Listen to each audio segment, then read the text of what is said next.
बिस्मिल्लाहिर्रहमानिर्रहीम। आज के इस सेगमेंट में हम लोग यूनिट नंबर 4 के एक टॉपिक पर बात करेंगे और उस टॉपिक का टाइटल है बैंक्ड कर्व। Banked curve. आज हम लोग अपने सेगमेंट में इस टॉपिक पर डिस्कशन करेंगे। सही है। देखिए, बैंक्ड कर्व होता क्या है, ये समझने के लिए पहले तो आपको ये मालूम होना चाहिए कि सेंट्रीपिटल फोर्स और सेंट्रीफ्यूगल फोर्स क्या होता है। देखिए, मैंने आपको पहले भी बताया है कि when a body moves on a circular path, then there will be two forces are acting on the body. Number one, centripetal force, which is always be directed towards center of the circle, and another force which is known as centrifugal force, which is always be tangent to the circle. जब body circular motion में हो तो body पर दो तरह की forces act करती हैं, एक सेंट्रीपिटल जिसकी direction toward centre of the circle और दूसरी सेंट्रीफ्यूगल जिसकी direction tangent to the circle है। सही है। अच्छा, अगर आप स्ट्रेट पाथ में जा रहे हैं, सीधे जा रहे हैं, तो सेंट्रीपिटल और सेंट्रीफ्यूगल, ऑब्वियसली सेंट्रीपिटल तो होगा नहीं, एक एक्सटर्नल फोर्स या इंटरनल फोर्स से आपकी मूवमेंट हो रही होगी। लेकिन जैसे आप कर्व पाथ में आते हो, कर्व पाथ में, तो सेंट्रीपिटल फोर्स भी आ गई और सेंट्रीफ्यूगल फोर्स भी आ गई। अब होता क्या है कि जब ये कर्व बनाते हो ना, जैसे कोई सड़क है, राउंड अबाउट है, यू राउंड आपने बनाया,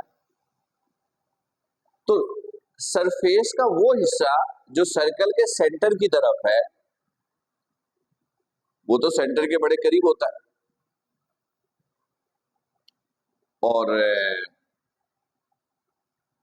वो हिस्सा जो सेंटर से दूर होता है उसका रेडियस बड़ा हो जाता है। रेडियस उसका बड़ा हो जाता है। रेडियस बड़ा होने की वजह से क्या होता है कि उसकी सेंट्रीपिटल फोर्स कम हो जाती है। Fc बराबर होता है mv²/r।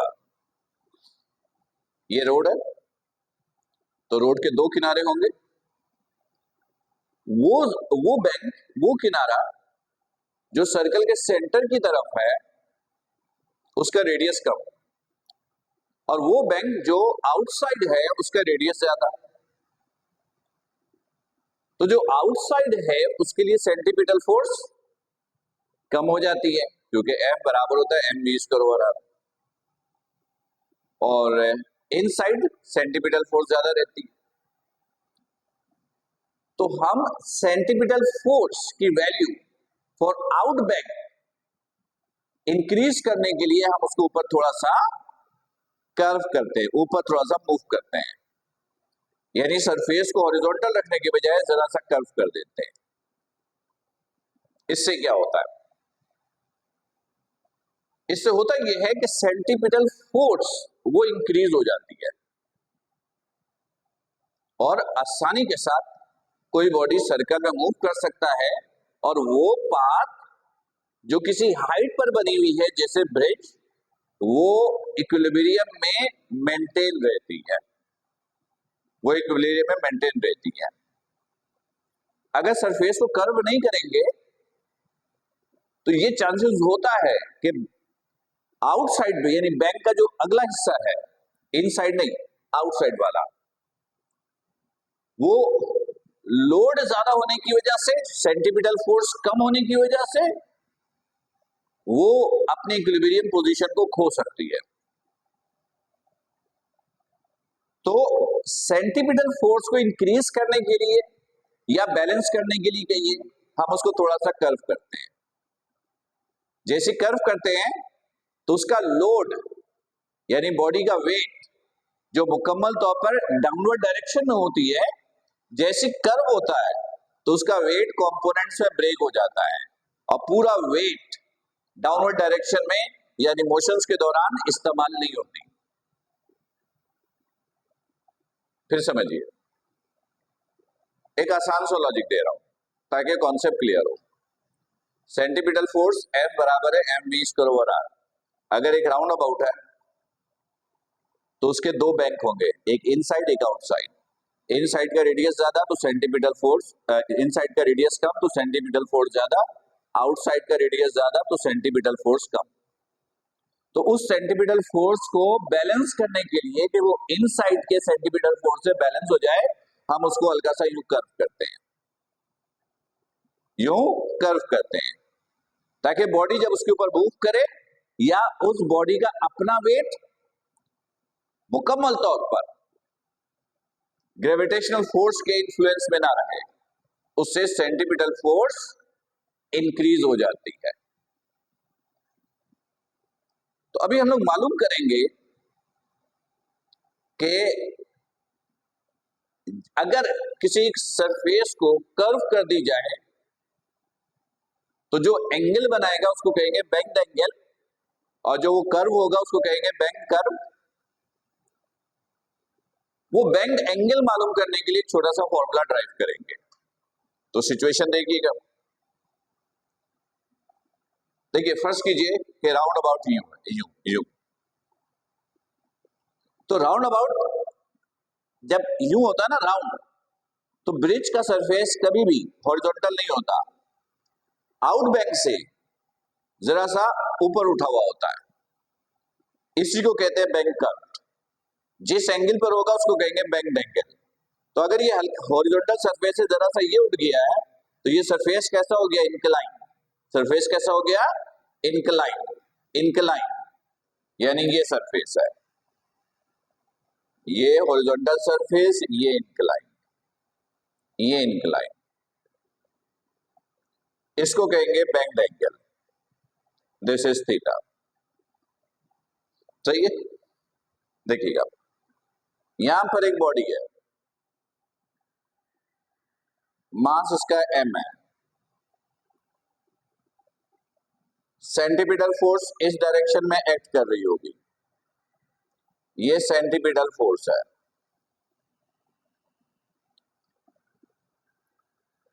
क्योंकि जब ये कर्व होता है तो सर्कल ये बनता है, तो कर्व के इंक्लिनेशन की तरफ, नीचे की तरफ, ये सेंटीपिटल फोर्स की डायरेक्शन होती है। इसका मास है तो वेट होगा, वेट की डायरेक्शन डाउनवर्ड। वेट को कंपोनेंट से ब्रेक किया, ये ब्रेक किया, एक कंपोनेंट ये, एक कंपोनेंट ये, यहां वेक्टर का टेल तो एंगल, इसको कहेंगे एक्स कंपोनेंट, इसको कहेंगे वाई कंपोनेंट। जहां पर वेक्टर का टेल होता है, जहां वेक्टर का टेल वो एक्स कंपोनेंट, और जिस कंपोनेंट का ताल्लुक वेक्टर के हेड से है वो वाई कंपोनेंट। तो ये वेक्टर है, ये टेल है, इसका ताल्लुक टेल से एक्स कंपोनेंट, ये वाई कंपोनेंट। ये रिएक्शन है, ये रिएक्शन है, रिएक्शन इज आर। इसको भी कंपोनेंट से ब्रेक कीजिए, ये कंपोनेंट से ब्रेक किया, ये ब्रेक किया, ये ब्रेक किया, ये कंपोनेंट, इसका ताल्लुक वेक्टर के टेल तो इसको आप बोलोगे आर एक्स, इसका ताल्लुक वेक्टर के हेड से तो इसको बोलोगे आर वाई। सही।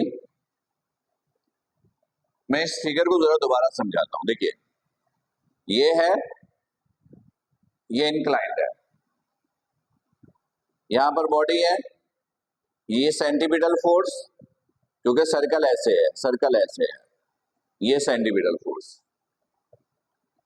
इसका weight this is W, component से ब्रेक किया, ये दो कंपोनेंट, जिसका ताल्लुक टेल से वो एक्स, जिसका ताल्लुक हेड से वो वाई, ये रिएक्शन, इसको भी कंपोनेंट से ब्रेक किया, ये इसका ताल्लुक एक्स कंपोनेंट आर एक्स, ये वाई कंपोनेंट, जिसका ताल्लुक वेक्टर के हेड से y कंपोनेंट, जिसका ताल्लुक वेक्टर के टेल से वो x कंपोनेंट। ये फिगर मैंने यहां पर बनाया, राइट। तो ये फिगर समझ में आ गया होगा। अब आगे देखिएगा, एक मिनट जरा आप लोग होल्ड कीजिए जी।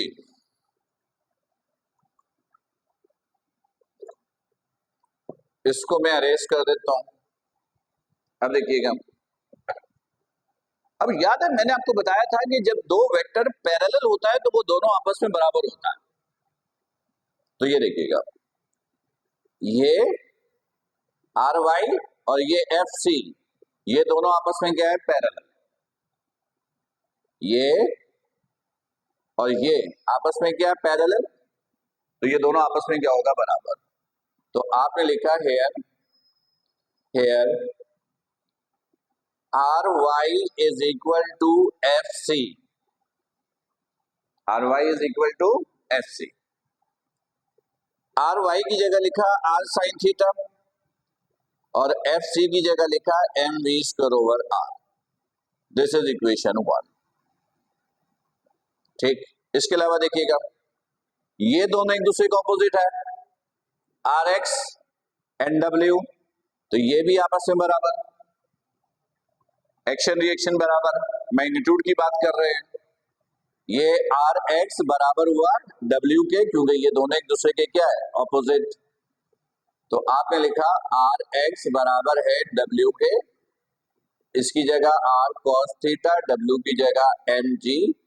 This is equation number 2। और भी रिलेशन है, ये देखिएगा, ये इसके पैरेलल, ये इसके पैरेलल। तो आप लिखोगे W Y is equal to F C, इसकी जगह लिख सकते हो W sine theta, this is M V square over are.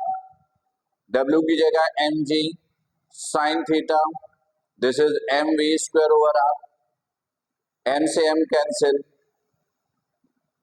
तो फिलहाल इसे कोई नाम दे देते हैं, पर इसकी इतनी जरूरत है नहीं। दिस इज नंबर 3, सही है। इसी तरह और भी इक्वेशन निकलेगी, और भी रिलेशन निकलेंगे, लेकिन हमें तो थीटा चाहिए, बेंड एंगल के लिए फॉर्मूला चाहिए। तो एक काम कीजिए, आप इक्वेशन 1 और 2 को एक दूसरे से डिवाइड कीजिए, ताकि एक सिंप्लीफाइड फॉर्म में रिलेशन आ जाए। कोई भी दो इक्वेशन आप इस्तेमाल कर सकते हैं, रिजल्ट सिंप्लीफाई होना चाहिए। तो मैं इक्वेशन 1 को 2 से डिवाइड करूं, तीसरे को यूज करने की जरूरत नहीं है। डिवाइड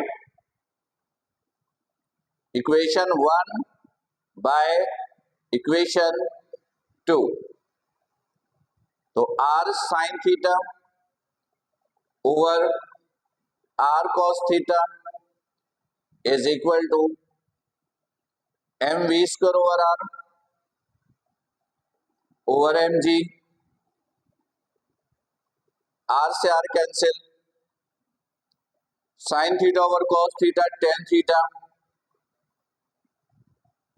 ये M V square over are.